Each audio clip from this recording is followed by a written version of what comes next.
this is the Huawei Mate 8. I think this is a great device. I should mention that my favorite device of all time has been the Nexus 6P because that device has a ridiculously good build quality. With the Mate 8, Huawei doesn't disappoint. It's that same all metal unibody design we loved before. Precise speaker grills at the bottom, chamfered edges, very tactile power and volume button. It feels really good in the hand. And I keep finding myself putting my hands on the phone to admire its beauty all the time. The all-metal body is just one of those things that once you get used to, it's really hard to move to a phone which doesn't have that same level of build quality. On the phone, the front side of the phone looks absolutely beautiful. Just one giant inch display and tiny bells around it. And the display is a 6-inch 1080p panel. And this is where I was surprised because the Nexus 6P has a QHD panel and that was also manufactured by Huawei. But as you can see, the text is super sharp and easy to read, and also watching movies and TV is a treat on this bright panel. So the 1080p screen does its job pretty well, and it also helps in maintaining the battery life of the phone. Speaking of battery, this phone has a 4000 mAh battery. I was able to get over 2 days of use after charging it to 100% and over 5 hours of screen on time. I can honestly say that this is the best battery life I've had with any phone. The battery life was so good that this will be used as a benchmark for all the other devices afterwards. It's really that good. Let's talk about the performance of the phone, which is my favorite part of reviewing a device since I get to play lots of games on it. For this year's flagship, they went with their own line of processors, that is the Huawei K950. Instead of a Snapdragon one you will normally see in other flagships.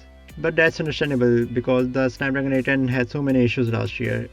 The processor they packed in here, the Huawei K950, is an octa-core processor.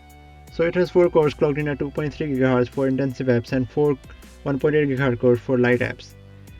Those are big numbers, but does it perform well? Well, yes, it does perform pretty well. Benchmarks aside, there is no lag at all, games work really well, and there are no overheating issues. You will be impressed by the performance, just like I was. The fingerprint sensor is another area where the phone doesn't disappoint. It's lightning fast, and it works pretty much all the time. If you have used the fingerprint sensor on the iPhone 6s or the Nexus 6P, you will feel right at home because it's just as amazing. Okay, so those were the things that I liked about the device. Now I'm gonna talk about some that I didn't like as much. Although I'm not saying the rest of things are bad or you will have a problem, they are just minor issues I had, and I think most of them can be fixed with a software patch. If you are considering buying this device, these little things won't be a hindrance to you.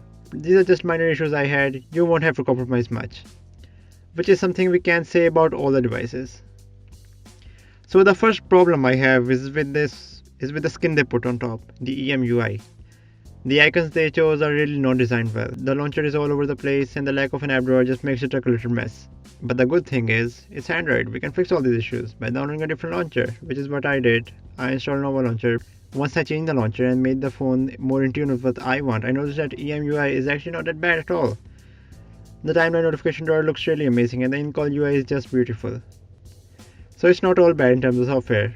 To be honest, it could have been way worse. Every once in a while, manufacturers try to cram as many features as they can in the phone, and sometimes some of these features are really useless.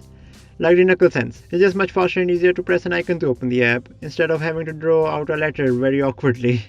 They also baked in a split screen feature, but it only works in a handful of apps. You know one feature that would be a great addition to the phone?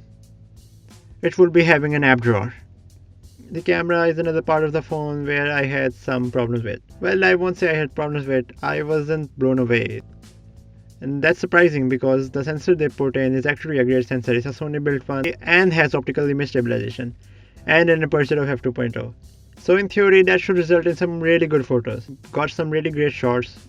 I wasn't blown away by them. The main problem I have with the camera is that once you take a photo, it applies too much post-processing. Although this can be fixed with a software update. One thing I love about the camera was the camera app, specifically the manual mode in the camera app. I like to tinker a lot and that really helps. It's just the little things which they did so well that makes me love this device so much. Like the speaker grills on the bottom get really loud, clear and stay clear. The 3 microphones make the call quality really good, and I love texting on this display. All in all, this is an amazing device, one of the best flagships out there. I would recommend this to anyone without hesitation. It's really so good. Thank you for watching this video. We will see you in the next one.